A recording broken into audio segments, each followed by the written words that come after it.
Welcome to The Future Live, hosted by Mark Salisbury, author of the new book, Socrates Digital for Learning and Problem Solving. Each 25-minute episode with Mark and his guest paints an inspiring picture of what's to come.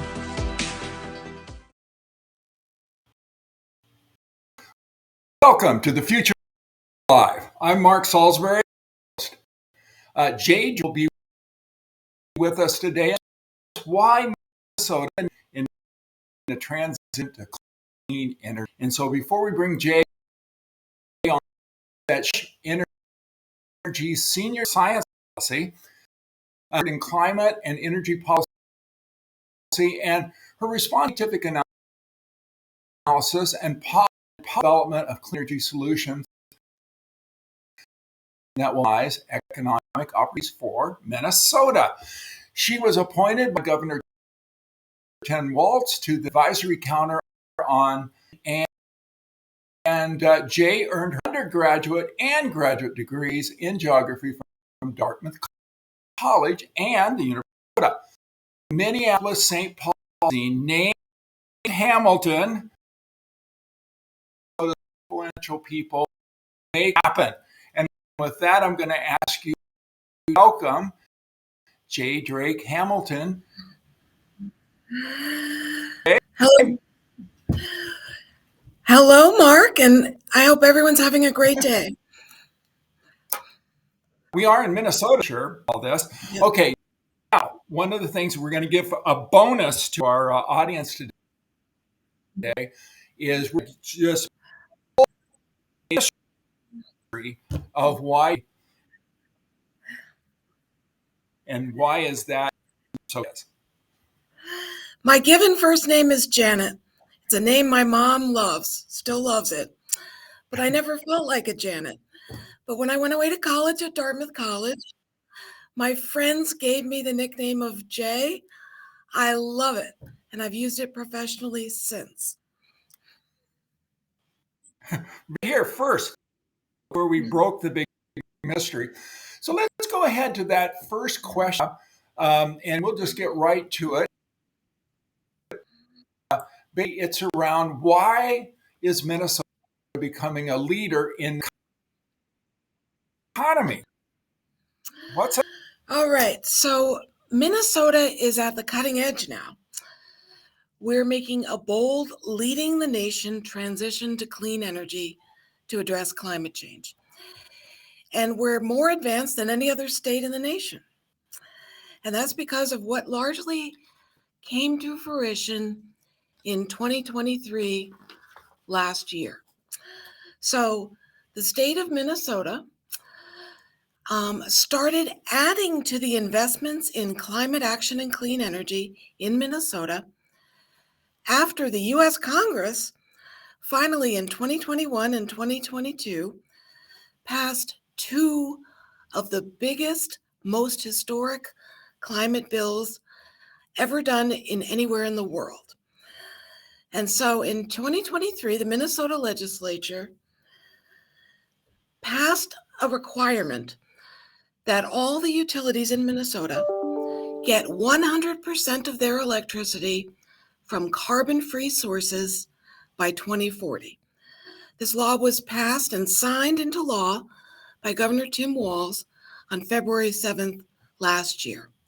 And it's sometimes called the 100% carbon-free electricity bill.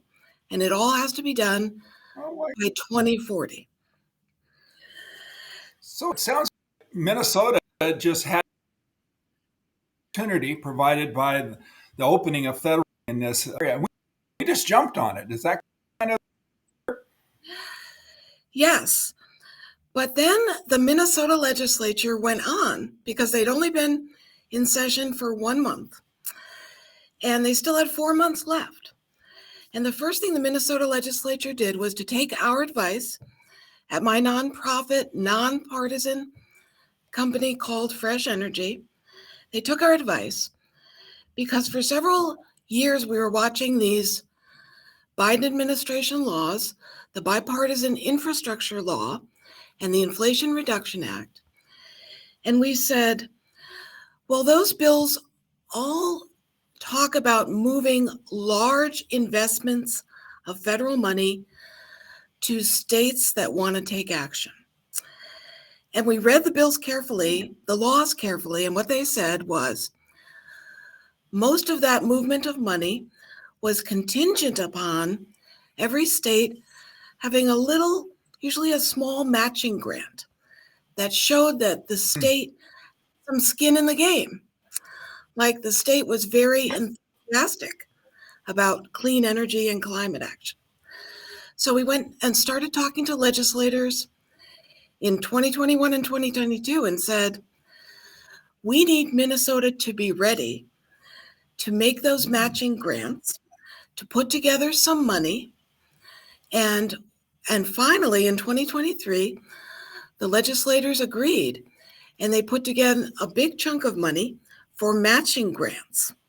So that was one of the most important things that we did, because this matching grants say, yes, Minnesotans really want this money. And the second thing we did, go ahead. I was just that second thing. Otherwise, my question anything. Okay. And then the Minnesota legislature still had 4 months left. And the legislators passed in 4 months about 25 years worth of climate action and clean energy legislation. In fact, the Speaker of our House of Representatives is now calling the 2023 legislative session the most influential in 50 years. So this is what they passed in those 4 months. The Minnesota legislature decided to invest $2 billion in an environment and energy budget. And they started up, get this, they passed an additional 45 laws, which were signed, and they were all funded. So they include things like incentives for solar panels on schools, incentives for solar panels on. That was going to be my question about where did this money go, and so sorry to interrupt, but interesting. It also includes money for electric school buses to replace diesel buses, rebates to Minnesotans who are buying new or used electric vehicles, money for e-bikes, rebates for installing heat pumps. And for people who don't know what a heat pump is, it's almost a magical machine because it can both heat and cool your building. And there's money for these heat pumps. And heat pumps in 2022 and 2023 in the US, heat pumps were outselling in the United States gas furnaces. So that tells you that something very fundamental has changed. The bills also give rebates for hot pump water heaters that are 300% efficient. That is much more efficient than what's in your house today, probably. It also provides tax credits for adding solar panels to homes and affordable houses, affordable apartments, and it helps households pay for electric appliances. So it meant that for the first time, we had federal investment at the scale and the pace of what's needed to fight climate change.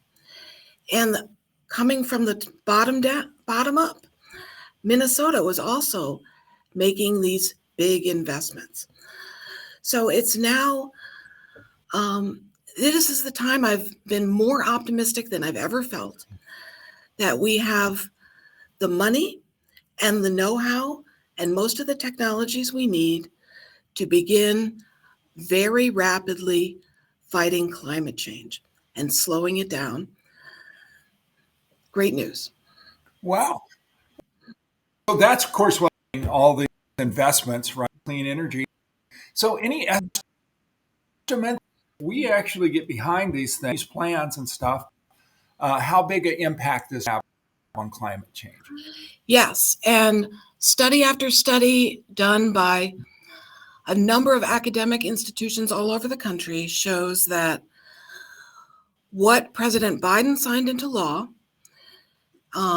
will mean that we can reduce greenhouse gases across the economy by 2030 by almost 50%, which is what President Biden has promised the other 200 countries in the world he will do. Okay. And so this is really, what I understand, not about cleaning up the environment, but it's about creating new jobs in this new energy economy. Talk about a little bit of this. Yes, that's a big part of it. And it's the greatest selling point because these are mostly family supporting jobs. And so far, most of these jobs that are now growing in states all over the nation with federal investments, most of that money has gone to red states who didn't necessarily vote in Congress for this legislation, but are now very much enjoying new battery manufacturing businesses, new electric vehicles manufacturing, and other financing mechanisms.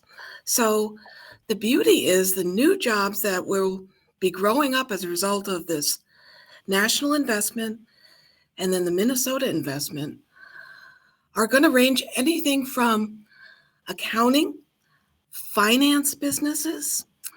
There's a new green bank in Minnesota, all the way to electricians, plumbers, people who need to build these machines and know how to install the machines, and people who know their community well.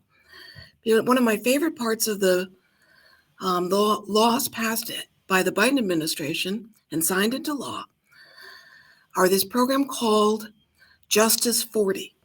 And that means that at least 40% of all the federal investment has to go to environmental justice and overburdened communities around the country. And believe it or not, so far about 60% of the new jobs has gone into rural America. That's good news too. Now before we decided to do this show, and I've talked to you, and you're very passionate about this. You get worked up, that you're excited about what's happening. What would you say is the most exciting thing about this moving to clean energy economy? It gives you hope in the future. Well, I want to give you my favorite example in Minnesota, and that is the largest source of greenhouse gas pollution in Minnesota is actually a set of 3 coal-fired power plants. They're along I-94 in Minnesota. They're in a community called Becker, Minnesota, and it's in a county called Sherburne County. So these 3 coal-fired power plants are all owned by Xcel Energy, and their names are Sherco 1, Sherco 2, and Sherco 3. Sherco is short for Sherburne County. And I bet a lot of Minnesotans have seen these in the distance, maybe don't even know what they are, but they're the largest source of greenhouse gas pollution in Minnesota. The owner of those coal plants, Xcel Energy, a number of years ago, figured out that these coal-fired power plants were not as profitable as they should be. And they found, this was led by their CEO at the time, Ben Fowke, and he started announcing as of 2015, 9 years ago, he said, the cheapest electron we can put on our system, he said this to all his customers, the cheapest electron comes from wind power. The second cheapest comes from solar power. And coal isn't even in the running. So he announced his substituting steel provision. And he said, Xcel Energy is going to work with the legislature, and we're going to agree to retire these and all of our coal plants by 2030, and we're going to start replacing them with wind power. And the steel is the steel in wind power.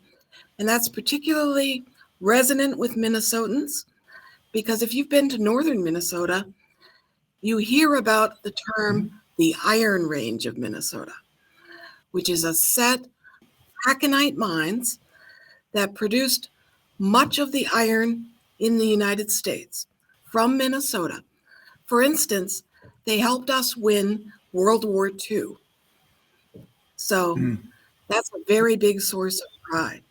So the CEO of Xcel in 2015 said, we found that wind electrons are our cheapest. And then more recently, just a couple of years ago, starting in 2018 and 2019, Xcel started saying publicly, they said, we are going to promise all of our customers get all of their electricity from zero carbon energy by 2050. 100% carbon free by 2050. And Xcel operates in a total of 8 states. So they're the 4th largest utility in the nation. They were the first ones in the nation to announce they were going to get all their electricity from carbon-free sources by 2050. And now, you heard me mention earlier, in 2023, the Minnesota legislature passed our Governor Walz's top priority, which was to get 100% carbon-free energy by 2040 in Minnesota. That's why we're in the lead. So going back to this Sherco coal plant, guess when they're going to retire? One of them already retired on December 31st last year. That was Sherco 2. Sherco 1 will retire in 2027, and Sherco 3, the biggest one, will retire in 2030. And guess what's going to replace them? This is the biggest source of energy in the state. It is going to be replaced first by 710 megawatts of solar energy on the site of the coal plant. Because guess what? If you look at legislation in Minnesota, because this answers the question that I always get in an audience that includes smart college students, because they say, well, if Minnesota is going to stop selling coal power, why can't they just cut a deal with a state like Iowa and say, we're going to sell our coal power to Iowa? And that is when I like to pull out from my briefcase a copy of the law, which says when the Sherco plants must be retired, and that immediately afterwards, the coal plants must be demolished. That's what the law looks like. And what they have started building already is this, probably it will be the biggest solar farm in the country. It is going to be up and running by the end of 2025. And this is a big deal because I'm going to admit to you that I know what everyone points out to me. The sun doesn't shine at night, and the sun doesn't shine when it's too cloudy. So what you also need with solar is you need batteries, long-term duration batteries. So this is how Xcel Energy has also stood out in the country, because they've announced, and this solar farm will be called Sherco Solar, Sherburne County Solar. And it will also have a series of long duration batteries. The batteries are being made by a company called Form Energy. You can look it up, FORM Energy. And you'll see they're headquartered in Somerville, Massachusetts. That may ring bells with you because Form Energy started out as a project of MIT engineers, but then it was spun off and now it's its own company. And guess what? They have a new technology that is simple and stable and safe. These are called iron air batteries. They use iron, and we hope that that iron can come from the Iron Range of Minnesota, and it uses air. These are 100-hour duration batteries. That means if the lights go out in my neighborhood, they can be out for 100 hours and I will still be powered. That's what we need. And Xcel knows they have to test them out to pilot those. So they've entered an agreement with Form Energy, and then we'll be trying out these iron air batteries. My favorite part, where are these batteries going to be produced? Well, I hope they're using Minnesota taconite ore turned into iron. Guess where they're being produced? In a small town called Weirton, Weirton, West Virginia. Form Energy is now building a battery factory in West Virginia. I'm going to emphasize that again, West Virginia. Where are there lots of host towns of coal who would rather be known as the host town? And guess what? They're going to be employing hundreds of workers to manufacture these batteries. And they're going to produce 500 of these long duration batteries every year. So think about it. When the battery factory is up and running, when the pilots are all coming in with success, there will be orders for these batteries, not just from Minnesota, but from every state who needs to battery back up their solar farms, in every state in the US, and in lots of provinces of Canada. This is a good deal. I'm because we're running out of, but we got to talk a bit about you before we ways today. Okay. You're invited to Hoxa. So can you just summarize for us quickly what you talk about when you come and speak before groups? Well, it turns out I'm a really good speaker. That's what all audiences tell me. And what they like about me is I always come with very good news about climate action that works and grows good family paying jobs. They like that news. And I also have information on the top of my head, and I share it with everyone. So I've gone out and I've now spoken to 200,000 Minnesotans. And people can invite me. Oh, there you go. Come speak. Come invite me to speak for free in your town. And maybe I could say my email address, Mark. Is that all right? They can reach me. My email address is Hamilton, spelled the usual way, Hamilton, at fresh-energy.org. So if you have a question for me, email me. Yeah. Okay. Well, that's a good way. It looks to me like just clean energy is a great economic policy. I got that actually from you. So would you say thing that caps off? It is. It's exactly right. Climate policy, clean energy policy are great for our Minnesota economy, and they can be great economic policies for any other state as well. Thanks, Jay, for being with us today. And maybe we'll look forward to seeing at any local place that myself or our audience might go to. So thanks again, and have a great rest of your day. Thank you, everyone. Have a